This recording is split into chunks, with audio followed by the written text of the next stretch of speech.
अस्सलाम वालेकुम students, welcome to my channel Fariha Mirza academy. Students, आज मैं आप लोगों को टॉपिक पढ़ाऊंगी ह्यूमन नर्वस सिस्टम। जो इंसानों के अंदर जो उनका नर्वस सिस्टम होता है, आज हम इसके बारे में स्टडी करेंगे। देखिए, ये जो नर्वस होता है ना, ये न्यूरॉन्स का बना हुआ होता है। आगे हमारे एक टॉपिक आएगा न्यूरॉन्स का, बेहतरीन टॉपिक वहाँ पर दिया गया है, बेहतरीन तरीके से वहाँ पर समझाया गया है न्यूरॉन्स को। तो हम न्यूरॉन्स के टॉपिक के अंदर डिस्कस करेंगे। और ये जो नर्वस सिस्टम होता है, इसको दो मेजर हिस्सों के अंदर डिवाइड कर दिया। एक होता है सेंट्रल नर्वस सिस्टम और एक होता है peripheral nervous system. Human nervous system like other vertebrates is centralised type nervous system CNS. देखिए, इंसानों के अंदर जो नर्वस सिस्टम होता है वो एक सेंट्रलाइज टाइप का होता है और एक डिफ्यूज टाइप का होता है। ये जो सेंट्रलाइज टाइप का जो नर्वस सिस्टम होता है ना, ये क्या होता है सेंट्रलाइज, पहले मैं आप लोगों को बता दूं। मतलब ये होता है इसमें स्पाइनल कॉर्ड और ब्रेन मिलते हैं, मतलब स्पाइनल कॉर्ड और ब्रेन शामिल होंगे। इसमें जो रिस्पॉन्स आ रहा होगा वो किसी ऑर्गन या फिर ग्लैंड के जरिए शो हो रहा होगा। ये तो हो गया सेंट्रलाइज टाइप। और जो डिफ्यूज टाइप होती है वो कैसा होता है, जो एनिमल होता है उसकी बॉडी में नर्व सेल्स होते हैं, उसकी बॉडी के अंदर नर्व सेल्स होते हैं। जो नर्व सेल्स होते हैं उसकी पूरी बॉडी में बिखरे हुए होते हैं, उसकी पूरी बॉडी के अंदर बिखरे हुए होते हैं। और जो रिस्पॉन्स आता है वो उनकी पूरी बॉडी में इन्वॉल्व होता है। तो इसको डिफ्यूज टाइप कहते हैं, ठीक है। और ये जो डिफ्यूज टाइप होता है, ये जो लोअर एनिमल्स होते हैं उनके अंदर होता है डिफ्यूज टाइप। और जो सेंट्रलाइज टाइप होता है, ये जो हायर डेवलप जो होते हैं एनिमल्स, उनके अंदर होते हैं। It is the most complicated type. Stimuli from various organs of the body are sent simultaneously its control center of central nervous system where they are integrated. देखिए क्या होता है, जब इन्वायरमेंट के अंदर कुछ भी चेंज आ रहा होता है, कुछ भी तब्दीली आ रही होती है इन्वायरमेंट के अंदर, तो उसको स्टिमुलाई कहते हैं, उसको स्टिमुलाई कहते हैं। ये स्टिमुलाई हमारी बॉडी को मिलता है और फिर हमारी बॉडी में कुछ स्पेशल टाइप के सेल्स होते हैं जिन्हें रिसेप्टर्स कहते हैं। देखिए, ये जो रिसेप्टर्स होते हैं ये स्टिमुलाई को महसूस करेंगे, उसे डिटेक्ट करेंगे, पहचानेंगे उसे, और फिर इन्फॉर्मेशन हमारे नर्वस सिस्टम के पास आती है। हमारे नर्वस सिस्टम के पास इन्फॉर्मेशन आती है, वो इंटीग्रेटेड होती है, वो इंटीग्रेटेड एनालाइज्ड होती है, मतलब वो नॉलेज से भरपूर होती है, उसे उसके पास नॉलेज होती है, मेमोरी भी होती है, एक्सपीरियंसेस भी होते हैं। जो नर्वस सिस्टम के पास जो इन्फॉर्मेशन आई थी वो उस इन्फॉर्मेशन को सेंड कर देगा किसके पास, इफेक्टेड ऑर्गन के पास। इफेक्टर ऑर्गन जो है उसके पास सेंड कर देगा। फिर इफेक्टर जो होता है वो शो होगा एज अ रिस्पॉन्स, वो रिस्पॉन्स के तौर पर शो होगा, ठीक है। तो इस तरीके से सारा प्रोसेस चल रहा होता है। Centralized nervous system consist of two major division, central nervous system, peripheral nervous system. देखिए, जो सेंट्रलाइज टाइप होती है नर्वस सिस्टम की, दो डिवीजन के अंदर डिवाइड कर दिया। एक होता है सेंट्रल नर्वस सिस्टम और एक होता है peripheral nervous system, CNS and PNS. अब देखिए स्टूडेंट्स, यहाँ पर इन लोगों ने डिवीजन कर दी सेंट्रल नर्वस सिस्टम और पेरिफेरल नर्वस सिस्टम की। तो इस वाली वीडियो में मैं आप लोगों को सेंट्रल नर्वस सिस्टम के बारे में पूरा जो जो इसके अंदर इन्वॉल्व होता है वो सब बताएंगे। बाकी नेक्स्ट वीडियो में पेरिफेरल नर्वस सिस्टम का जो टॉपिक है वो डिस्कस करेंगे। अभी हम सेंट्रल नर्वस सिस्टम को पढ़ते हैं। It is the major demand and control centre to which stimuli are reported and decision are made and conveyed to effector organ. It consist of two main components, brain and spinal cord. देखिए, जो central nervous system होता है को major demand और control centre कहते हैं। अब control centre क्यों कहते हैं, क्योंकि जो सेंट्रल नर्वस सिस्टम होता है इसके अंदर इन्वॉल्व होता है ब्रेन और स्पाइनल कॉर्ड। इसके अंदर ये अहम कंपोनेंट्स होते हैं, इसके ये अहम कंपोनेंट्स होते हैं ब्रेन और स्पाइनल कॉर्ड। अब देखिए, इसको कंट्रोल सेंटर इसलिए कहते हैं क्योंकि ये हमारी पूरी बॉडी को कंट्रोल करके बैठा हुआ होता है। देखिए, इन्वायरमेंट में कुछ चेंज वगैरह आ रहा होता है तो क्या होता है, स्टिमुलस हमारी बॉडी को मिल जाएगा, स्टिमुलस हमारी बॉडी को मिल जाएगा, स्टिमुलस रिसेप्टर्स के पास जाएगा। रिसेप्टर क्या करेगा, रिसेप्टर जो मैसेज होगा वो ब्रेन को भेज देगा, मतलब कंट्रोल सेंटर के पास मैसेज पहुंचा जाएगा। फिर क्या होगा, ये जो ब्रेन क्या काम करेगा, ये इफेक्टर के पास मैसेज भेजेगा, इफेक्टर कुछ अपना ऐसा प्रोसेस करेगा जिससे रिस्पॉन्स आना स्टार्ट हो जाएगा, इसलिए इसे कंट्रोल सेंटर कहते हैं। फॉर सपोज यूँ समझे, एक चूल्हे के ऊपर पेन रखा हुआ है, अचानक से जाके उस पेन को पकड़ लिया, जैसे ही उस पेन को पकड़ा तो वहाँ पर स्टिमुलस आ गया, वहाँ पर स्टिमुलस आ गया। अब फिर हमारे पूरे जब तक हमने उसको पकड़े रखा ना, दौरान ये सारा प्रोसेस चलता रहा। स्टिमुलस आया, जैसे हमने उसको पकड़ा तो स्टिमुलस आ गया, फिर वो हमारा रिसेप्टर्स गया, फिर मैसेज कंट्रोल सेंटर के पास गया, फिर इफेक्टिव ऑर्गन के पास गया। इफेक्टिव ऑर्गन ने अपना कुछ प्रोसेस दिखाया तो क्या किया हमने, उसको जब हाथ हटाया तो हमें रिस्पॉन्स मिल गया। जब हमने उसकी पेन को छोड़ दिया तो हमारे पास रिस्पॉन्स आ गया। तो ये सारा दरमियान में ये प्रोसेस, इतनी सी देर में ये प्रोसेस चल जाता है और पता भी नहीं लगता। ठीक है, तो ये सारा ब्रेन कर रहा होता है काम। इसमें कंट्रोल सेंटर ब्रेन को इसलिए कह रहे होते हैं। अब देखिए, हमारा जो ब्रेन होता है उसको कंट्रोल सेंटर इसलिए भी कह रहे होते हैं, इसके अंदर जो डिसीजन हो रहे होते हैं, जो रिपोर्ट हो रही होती है, वो सारा ये ब्रेन बता रहा होता है। अब हमें क्या काम करना है, क्या डिसीजन करना है, तो ये सारा हमें ब्रेन ही गाइड कर रहा होता है, इसलिए इसे कंट्रोल सेंटर कहते हैं। ठीक है, तो सेंट्रल नर्वस सिस्टम के अंदर इन्वॉल्व होता है ब्रेन एंड स्पाइनल कॉर्ड। अब देखिए स्टूडेंट्स, यहाँ पर ये ब्रेन का टॉपिक दिया गया है और इसके पार्ट्स के बारे में बताया गया है। तो ये जो ब्रेन टॉपिक होता है बहुत से स्टूडेंट्स को समझ नहीं आ रहा होता, क्योंकि इसके बहुत ज़्यादा पार्ट्स होते हैं, तो वो कंफ्यूज हो रहे होते हैं कि कौन से पार्ट्स के अंदर क्या काम हो रहा होता है। तो मैं आप लोगों को यहाँ पर इसके एक एक पार्ट्स की डायग्राम की मदद से आप लोगों को समझाऊंगी। ठीक है, वैसे डायग्राम ये बनी हुई है, यहाँ पर आप लोगों को समझ ऊपर ऊपर से तो आ रहा होगा नज़र, बट अंदर से नज़र समझ नहीं आ रहा होगा, तो मैं आप लोगों को डायग्राम की मदद से भी समझाती हूँ। अब देखिए, ये वाली डायग्राम ये फेशियल बोन्स की है। जो हमारी स्किन के ऊपर जो बोन्स होती हैं वो टोटल 14 बोन्स होती है। मतलब ये जो डार्क पार्ट दिख रहा है ये सारी हमारी स्किन की बोन्स है। जो हमारे स्किन के ऊपर जो बोन्स होती हैं ये सारी बोन्स वो हैं, तो इन सबको फेशियल बोन्स कहते हैं। ये है क्रेनियल बोन्स, मतलब जो हमारे ब्रेन के पास जो बोन्स होती हैं उनको क्रेनियल बोन्स कहते हैं। तो ये टोटल 8 होती है। आप लोगों को यहाँ पर नेम दिख रहे होंगे जो बोन्स हैं, तो ये किसी के पास 2 है, किसी के पास 1 है, तो उन टोटल कुल मिला के ये बन गई 8। तो जो हमारे ब्रेन के पास जो बोन्स होती हैं उन्हें क्रेनियल बोन्स कहते हैं, और जो फेस पर जो बोन्स होती हैं उन्हें फेशियल बोन्स कहते हैं। देखिए, यहाँ लिखा है it is the major demand and control centre of our body. वही बात लिखी है जो हमने ऊपर डिस्कस की। ये जो ब्रेन होता है इसको कंट्रोल सेंटर कहते हैं, हमारी बॉडी का कंट्रोल सेंटर कहते हैं, क्योंकि हमारी बॉडी को कंट्रोल करके बैठा हुआ होता है। It is wrapped in 3 protective membranes called मेनिन्जीज।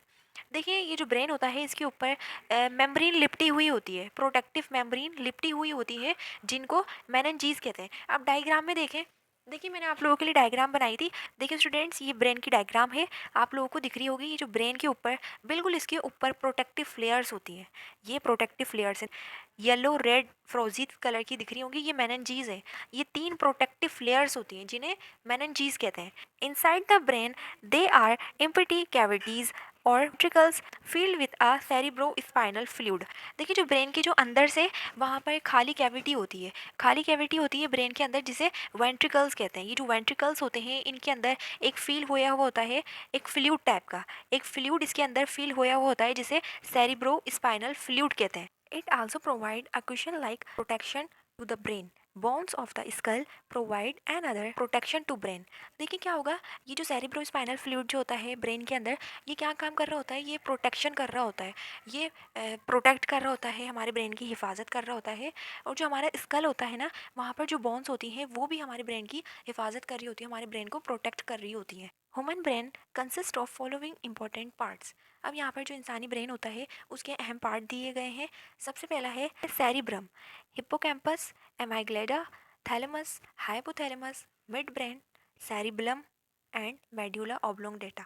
तो ये सारे क्या हैं, ये ब्रेन के इंपॉर्टेंट पार्ट्स होते हैं। हम इनको वन बाय वन डिस्कस करेंगे डायग्राम की मदद से। ठीक है, अब देखिए सबसे पहला पार्ट है cerebrum. It is the largest part of the brain where important decision are made. It is considered to be the set of intelligence, all conscious activities and memory. देखिए, ये वाला जो पार्ट होता है ब्रेन का, cerebrum part, ये सबसे बड़ा पार्ट होता है हमारे ब्रेन का, और इसके अंदर जो इंपॉर्टेंट डिसीजंस होते हैं वो हो रहे होते हैं, और हम जो एक्टिविटी कर रहे होते हैं, जो कॉन्शियस, जो होश में रहकर जो एक्टिविटी परफॉर्म कर रहे होते हैं, वो इसी पार्ट के ज़रिए से कर रहे होते हैं। ग्रे कलर का सबसे बड़ा पार्ट दिख रहा होगा, इस पार्ट को कहते हैं सेरिब्रम। पार्ट के अंदर जो इंपॉर्टेंट डिसीजंस होते हैं वो हो रहे होते हैं, और जो हम एक्टिविटी कर रहे होते हैं, कॉन्शियस एक्टिविटी, होश में रहकर जो एक्टिविटी कर रहे होते हैं, वो इसी पार्ट के ज़रिए से हो रही होती है। इट्स आउटर पार्ट, कॉर्टेक्स और grey matter, is grayish in color and consists of cell bodies of neuron, while inner part, white matter, is whitish and consists of cell processes which are hair like outgrowth। अब देखिए क्या हो रहा है, ये जो cerebrum होता है इसका जो आउटर वाला पार्ट होता है, सबसे ऊपर वाला जो पार्ट होता है, उसे कॉर्टेक्स कहते हैं, उसे कॉर्टेक्स या फिर ग्रे मैटर कहते हैं। ये जो ग्रे मैटर होता है ना, ये क्या होता है, ये कलेक्शन होती है, जो सेल बॉडीज़ होती है उनकी कलेक्शन होती है, इनको ग्रे मैटर कहते हैं। और ये जो वाइट मैटर होता है ये कलेक्शन ऑफ ओजोन होता है, ओजोन की कलेक्शन होती है। ठीक है, जो सेरिब्रम का जो आउटर पार्ट होता है उसको कॉर्टेक्स या फिर ग्रे मैटर कहते हैं और ये ग्रे कलर का होता है। बिल्कुल इसी तरीके से यहाँ पर जो इसका इनर वाला पार्ट होता है, मतलब जो अंदर वाला पार्ट होगा सेरिब्रम का, वो वाइट मैटर होगा, अंदर से वो वाइट कलर का होगा। ये white matter collection of ozone होता है। देखिए डायग्राम में देखिए यहाँ पर ग्रे मैटर और वाइट मैटर है। जो वाइट मैटर होता है वो इसका इनर साइड पे होता है, मतलब वो अंदर से वाइट कलर का होता है, डायग्राम में दिख रहा होगा आप लोगों को। और जिसका आउटर पार्ट होता है वो ग्रे मैटर होता है, वो ग्रे कलर का होता है आउटर पार्ट। ठीक है, cerebrum consist of two hemisphere. देखिए ये जो सेरिब्रम होता है ये दो हेमिस्फीयर के ऊपर मुश्तमिल होता है, right and left cerebral hemisphere. एक होता है राइट और एक होता है लेफ्ट। मतलब यूँ समझे जो ब्रेन होता है उसको बीच में से कट करेंगे तो उसके दो साइड बन जाएंगे, एक लेफ्ट साइड बन जाएगा और एक राइट साइड बन जाएगा। तो ये उसके हेमिस्फीयर होंगे, ये दो हेमिस्फीयर कहलाएगा। अब देखो इस डायग्राम में देखो, ब्रेन को बीच में से कट करेंगे तो ये इसके दो हेमिस्फीयर बन जाएंगे, एक लेफ्ट हेमिस्फीयर और एक right hemisphere. The right cerebral hemisphere regulates the left side of the body while the left cerebral hemisphere to the right side of the body। देखिए दो हेमिस्फीयर मैंने आप लोगों को अभी बताया, इसका जो राइट वाला हेमिस्फीयर होगा, मतलब जो सीधी तरफ जो हेमिस्फीयर होगा वो इसके लेफ्ट साइड को कंट्रोल कर रहा होगा। बिल्कुल इसी तरीके से जो इसका जो लेफ्ट वाला जो हेमिस्फीयर होगा वो इसके राइट पार्ट को कंट्रोल कर रहा होगा। The cortex is associated with thoughts, plans, action and determination. ये जो कॉर्टेक्स होता है इसके अंदर थॉट्स, प्लान्स, एक्शन वगैरह ये सब शामिल होते हैं, मतलब जो सोचें, प्लान, एक्शन, अमल, ये सब ये कॉर्टेक्स पार्ट के अंदर शामिल होता है। It can be divided into 4 section और lobes, frontal lobe, parietal lobe, temporal lobe and occipital lobe. तो ये जो कॉर्टेक्स होता है इसको 4 सेक्शन के अंदर डिवाइड कर दिया। कौन कौन से 4 सेक्शन? एक होता है frontal lobe, parietal lobe, temporal lobe and occipital lobe. ये 4 सेक्शन बना दिए कॉर्टेक्स के, इनके अंदर इनको डिवाइड कर दिया। अब ये जो फ्रंटल लोब होगा ये अलग चीज़ को कंट्रोल कर रहा होगा, parietal lobe, temporal lobe, occipital lobe ये अलग अलग चीज़ों को कंट्रोल कर रहे होंगे। अब देखिए यहाँ पर नीचे इन चारों के बारे में बताया है, ये चारों के अंदर क्या क्या शामिल होता है और ये किस किस चीज़ को कंट्रोल कर रहे होते हैं।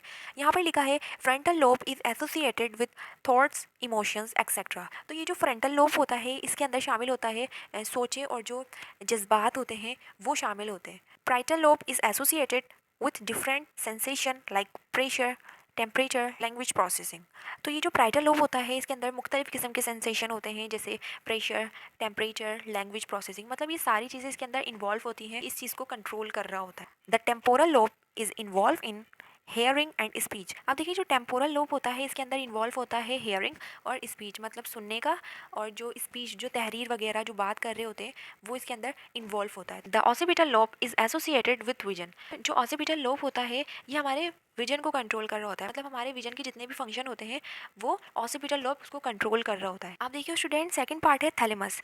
Thalamus lies inside the brain just above the hypothalamus. देखिए ये जो थैलेमस होता है ये हाइपोथैलेमस के बिल्कुल ऊपर होता है। It guides the stimuli towards appropriate part of the cortex. Diagram की मदद से देखें, यहाँ पर देखें ये है हाइपोथैलेमस, ये हाइपोथैलेमस पार्ट है। ये देखिए हाइपोथैलेमस ये वाला पार्ट होता है, ये वाला पार्ट हाइपोथैलेमस होता है। तो ये हाइपोथैलेमस के बिल्कुल ऊपर होता है, तो ये वाला पार्ट होता है थैलेमस वाला पार्ट होता है। ये जो थैलेमस होता है ये हाइपोथैलेमस के बिल्कुल ऊपर होता है। ये थैलेमस क्या करता है? देखिए कोई भी स्टिमुलस जब हमारे ब्रेन के पास आता है तो वो सबसे पहले थैलेमस के पास जाएगा, वो स्टिमुलस हमारे थैलेमस के पास जाएगा। जो थैलेमस होता है ये उस स्टिमुलस को गाइड करेगा, उस स्टिमुलस को देखेगा, पहचानेगा कि वो कॉर्टेक्स के किस पार्ट में उस स्टिमुलस को जाना चाहिए। अभी हमने ऊपर पढ़ा कि कॉर्टेक्स के 4 पार्ट्स होते हैं, 4 लोब्स होते हैं। कौन कौन से? Frontal lobe, parietal lobe, temporal lobe, occipital lobe. तो ये 4 लोब्स होते हैं। तो ये उस स्टिमुलस को देखेगा, उसे गाइड करेगा, पहचानेगा कि ये जो कॉर्टेक्स के किन पार्ट में इस स्टिमुलस को जाना चाहिए। तो फिर वो उस लिहाज से उस स्टिमुलस को उस पार्ट के पास भेज देगा। मतलब वो जो स्टिमुलस आया है अगर वो इमोशंस का है तो किसके पास भेज देगा? फ्रंटल लोब के पास भेज देगा। अगर वो जो स्टिमुलस होगा किसी सुनने का होगा, हेयरिंग वगैरह का होगा, टेम्पोरल लोब के पास भेज देगा। मतलब वो किस तरीके का स्टिमुलस होगा फिर उसको कॉर्टेक्स के उस पार्ट के पास भेज देगा। Hypothalamus, hypothalamus regulate life maintaining function like blood pressure, body temperature, hunger, thirst, etc. It play a vital role in maintaining homeostasis of the body. देखिए ये वाली डायग्राम देखिए, ये जो हाइपोथैलेमस होता है, रेड कलर का पार्ट आप लोगों को दिख रहा होगा, ये हाइपोथैलेमस पार्ट होता है। बिल्कुल इसी के नीचे जो फिरोजी कलर का पार्ट दिख रहा है, ये हिप्पोकैम्पस होता है। आगे हम हिप्पोकैम्पस के बारे में पढ़ेंगे। तो ये जो हिप्पोकैम्पस होता है, ये हमारी लॉन्ग टर्म मेमोरी इसके अंदर स्टोर हो रही होती है।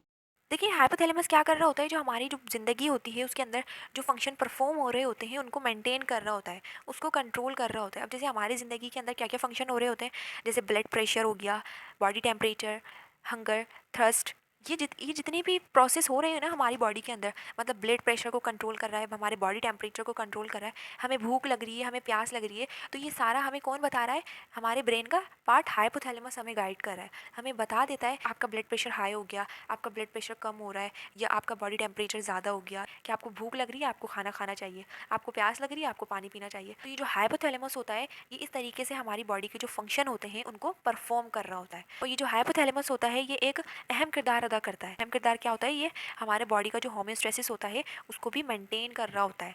Hippocampus, it is related with long term memory. देखिए जो हिप्पोकैम्पस होता है, ये किससे रिलेट कर रहा होता है, ये लॉन्ग टर्म मेमोरी से रिलेट कर रहा होता है। मतलब जो हमारी ऐसी मेमोरी, कोई ऐसी याद या कोई ऐसा वाक़या जो बहुत बहुत सालों पुराना हो और हमारे दिमाग में अभी तक मौजूद हो, तो वो कहाँ पर हमारे ब्रेन में कहाँ पर जाके स्टोर होती है वो बात, कोई मेमोरी वगैरह, तो वो हिप्पोकैम्पस में जाकर स्टोर हो जाती है। मतलब यूँ समझें, हिप्पोकैम्पस के अंदर ऐसा होता है, जो ऐसी मेमोरी जो हमें बचपन में वो वाक़या वगैरह हुआ हो और हमें अभी तक आज तक वो याद है, तो वो किसके अंदर जाके स्टोर हो गई है वो बात, वो हिप्पोकैम्पस के अंदर जाकर स्टोर हो गई है, परमानेंटली स्टोर हो गई। हिप्पोकैम्पस हमारी लॉन्ग टर्म मेमोरी को स्टोर करता है। Amygdala, it is a deep seated small area involve in emotions, pain, pleasure, etc. देखिए जो अमाइग्लेडा होता है ना, ब्रेन का ये पार्ट होता है, ये डीप सीटेड होता है, साइज़ भी बहुत ज़्यादा छोटा, मामूली सा बहुत ज़्यादा छोटा इसका साइज़ होता है, लेकिन अमाइग्लेडा के अंदर इन्वॉल्व होते हैं इमोशंस। इमोशंस के अंदर पेन आ गया और प्लेजर, ये दोनों इसके अंदर इन्वॉल्व होते हैं, जैसे दर्द और खुशगवार वगैरह इसके अंदर इन्वॉल्व होता है। लेकिन ये जो अमाइग्लेडा अगर किसी भी पर्सन के अंदर से, उसके ब्रेन में से ये डैमेज हो जाएगा अमाइग्लेडा, तो क्या होगा, उसमें उसमें से जो डर होगा, जो खौफ होगा, वो ख़त्म हो जाएगा।